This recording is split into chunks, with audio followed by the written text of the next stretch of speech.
what they pulled from the Mesabi Iron Workings in 1898, why the shaft was sealed by morning. In the autumn of 1898, a drilling crew working a remote section of the Mesabi Range in northern Minnesota broke through the floor of a lateral shaft and found something that had no business being there. The foreman's report to the Oliver Iron Mining Company described the discovery in careful, bureaucratic language. It mentioned unusual stone formations. It mentioned a passage of unknown depth. It mentioned that work was halted pending further review. The shaft was sealed within 12 hours. The foreman's report was filed. And then, for reasons that were never officially explained, that entire section of the survey grid was reclassified and removed from public drilling records. What they pulled out of that shaft was never catalogued. The men who were present that night were transferred to separate operations across 3 different states within the following month. The company's internal correspondence from that period, held for decades in a private archive before a partial release in the 1970s, contains a single reference to the event, in which a senior company officer writes that certain findings from the northern grid require no further investigation and should be considered resolved. Resolved? That is the word used by a man who had not been present, who had not gone underground, who had issued the sealing order by telegraph from Duluth before sunrise. And if you sit with that for a moment, really sit with it, you start to understand that whatever those 6 men found in the rock of northern Minnesota on that October night was not something the Oliver Iron Mining Company wanted explained. It was something they wanted buried. The Mesabi Range runs approximately 110 miles across northeastern Minnesota and contains one of the largest deposits of iron ore ever identified on the surface of the earth. The official story is that this deposit formed through natural geological processes over billions of years, that it was unknown to any prior civilization, and that the Merritt family essentially stumbled upon it while looking for timber rights in 1890. That is the official story. It contains several problems that the approved histories have never adequately addressed. The first problem is the nature of the ore itself. Running through the range in irregular bands are sections of what geologists classify as direct shipping ore, meaning iron content so high and so concentrated that it can be loaded directly onto trains and smelted without any processing whatsoever. This high-grade ore exists in unusual formations. It does not follow the patterns that standard geological deposition models would predict. In multiple sections of the range it appears in near-perfect vertical columns, descending through the rock at angles that, if you did not know better, you might describe as intentional, not incidental, not accidental, intentional, as though whatever process shaped those columns was working toward a specific result. I have to pause here for a second, because what I just described, that is one case from a much larger pattern. There are 35 documented cases in a document I put together. Different cities, different decades, different types of evidence. Every single one follows the same sequence: discovered, documented, acquired, disappeared. I could not fit all of it into a video. It's in the pinned comment below. Find it before we continue. Mining engineers in the late 19th century noticed this. A piece published in an 1896 issue of a Minnesota technical journal describes the ore formations in certain sections of the Western Range as displaying a regularity inconsistent with any known natural depositional process. The author, a man named Halloran, who had spent 12 years working mines across 3 continents, suggested that what he was observing looked more like the results of some prior extraction process than anything the earth had made on its own. He was a man with serious credentials. He was not making a sensational argument. He was describing what he observed. His article generated a brief correspondence in the journal's letters section. Then the subject was dropped. Halloran left the profession the following year. His subsequent whereabouts are not recorded in any professional directory from that period. The second problem is what the Merritt brothers actually found when they first put drilling equipment into the earth. The popular account, the one that appears in every history of American steel, omits the testimony of Lewis Merritt himself, given in a deposition taken during the legal proceedings that eventually stripped the family of their mining rights. In that deposition, Lewis Merritt describes encountering, during early exploratory drilling, a series of cavities in the rock that appeared to have been previously worked. He uses the phrase previously worked. He describes walls that were, in his words, too smooth for natural formation. He describes the remains of what he believed to be a drainage system of some kind, cut into the stone at regular intervals along one of the deeper passages his crew had accessed. His attorneys advised him not to pursue this line of description. The opposing counsel, representing the interests that would eventually absorb the Merritt operations, did not ask a single follow-up question on the subject. That silence, on both sides of a legal proceeding, is itself a form of evidence. The deposition is available. It is in the public record. It has been available for over 100 years. It appears in almost none of the historical literature on the Mesabi Range. To understand why this matters, you need to understand the framework that mainstream history uses to evaluate pre-Columbian North America. That framework operates on a foundational assumption, which is that no prior civilization engaged in large-scale industrial or architectural projects that would leave permanent marks on the landscape. This assumption is not supported by the physical evidence. It is contradicted by the physical evidence in dozens of locations across the continent. But it is the load-bearing wall of the entire edifice of approved American prehistory, and so evidence that challenges it tends to be reclassified, relocated, or simply left unreported. The assumption must be protected because the entire interpretive structure depends on it. What the Tartarian framework proposes is something the evidence actually supports. A civilization of considerable sophistication existed in North America prior to what we currently recognize as recorded history. Before I go further, that document in the pinned comment. If you have not found it yet, go there now, because everything I cover in these videos is one piece of a pattern that only becomes visible when you see all 35 cases together. The document shows you the full pattern. What I can show you here is the surface. What is down there is everything underneath it. Pinned comment, now, then come back.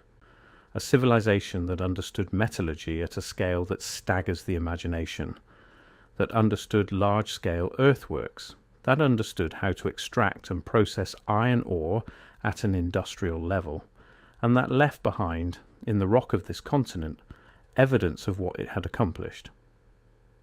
The copper culture of the Great Lakes region is the most obvious piece of that evidence. Archaeologists estimate that somewhere between 1.5 billion and 5 billion pounds of copper were removed from the Lake Superior Basin over thousands of years. The copper is gone. The extraction pits remain. No one has ever produced a satisfying account of where that copper went, who moved it, or what infrastructure made the movement of that volume of material possible. The Mesabi Range sits at the western edge of this same zone of anomalous ancient activity, and what the Oliver Iron Mining Company encountered in 1898 was not, based on the available evidence, a natural geological formation. It was a structure, it was a passage, and it had been cut into the rock by something with tools and a purpose. The sealed shaft was located in what the 1898 survey grid designated as Section 14 of the Northern Exploratory Zone. This section had been flagged as a secondary priority because initial test drilling had returned lower ore concentrations than the primary zones further south. The crew working it in October of that year was a 6-man team under a foreman named Gustafson, who had been working iron mines in Minnesota and Michigan for 11 years. He was not a man prone to imagination. He was a man who had spent over a decade measuring and reporting the contents of the earth with professional precision. What his crew found when their drill broke through into the void below was first reported to him by the 2 men operating the drill, and his account of their description is preserved in the archived correspondence. They described a chamber. They described walls that caught the lamplight differently than natural stone, and by differently they meant more smoothly. They described a passage leading away from the chamber in a direction they estimated as roughly northwest. a direction that, if extended on a map, runs toward a section of the range that had already been flagged in internal company records as restricted. A section designated restricted before any drilling in that area had officially begun. Someone at the company already knew that section required special handling before anyone from section 14 had broken through into anything. Gustafson telegraphed the company office that night. He received a response before dawn ordering the shaft sealed, the crew reassigned, and the foreman's report submitted through a specific chain of documentation that bypassed the standard survey reporting process entirely. Gustafson complied. He was promoted the following spring to a supervisory role at a different operation in Michigan. He never worked the Mesabi Range again. His crew was distributed across separate operations in 3 states within 30 days. This kind of rapid dispersal required a specific authorization.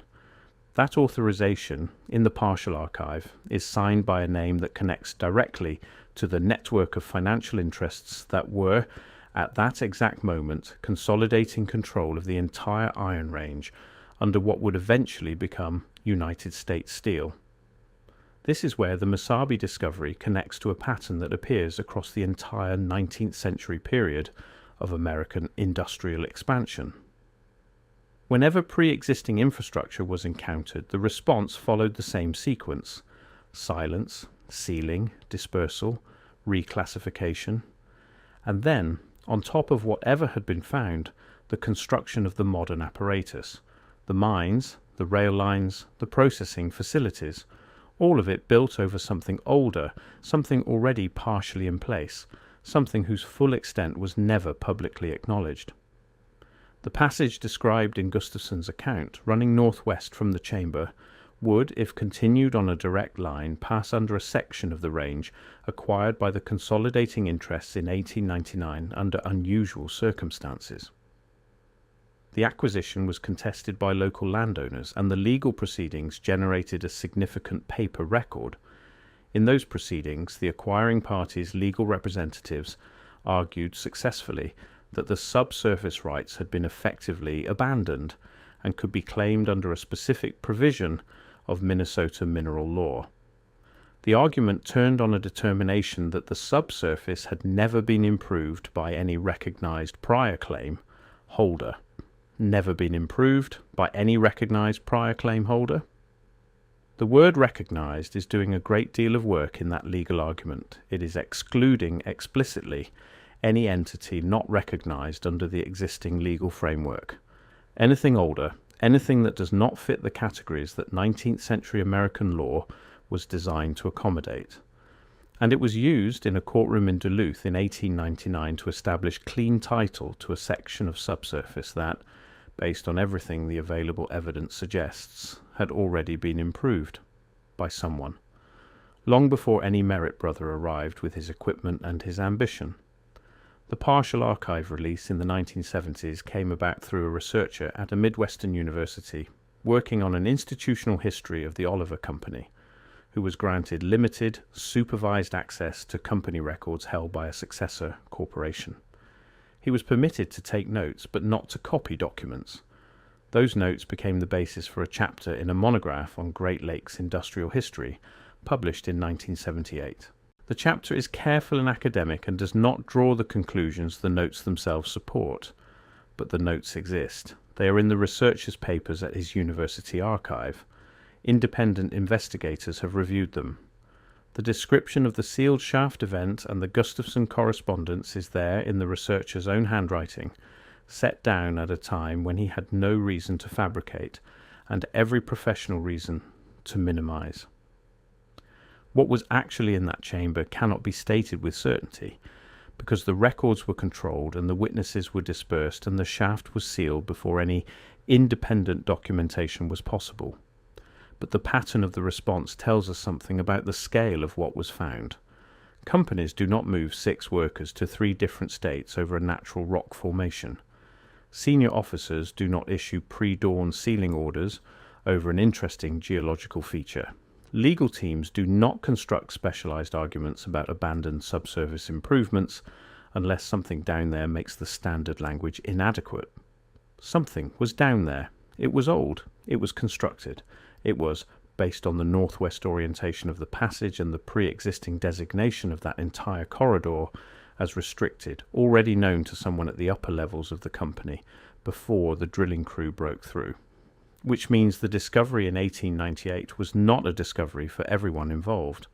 For some of the people managing the response, it was a confirmation. The Mesabi Range today is one of the most extensively documented mining regions in the world. Its surface has been mapped, drilled, photographed, and analysed in extraordinary detail. But that documentation begins in almost every official source in 1890. What came before 1890? What was in the earth before the Merritt brothers arrived, what Gustafson's crew broke into on that October night, is absent from the official record, not because nothing was there, but because someone decided it should be absent. That decision has never been reversed. The shaft Gustafson sealed is still sealed. The passage running northwest from the chamber he never entered is still there, extending through the rock under a landscape that has been strip mined, regraded, flooded, and declared an official legacy site. The answer to what was built in the rock of northern Minnesota, and by whom, and for what purpose, is still waiting beneath the ground of the Mesabi Range. And the people who know what Gustafson found are making very sure you never think to ask about it.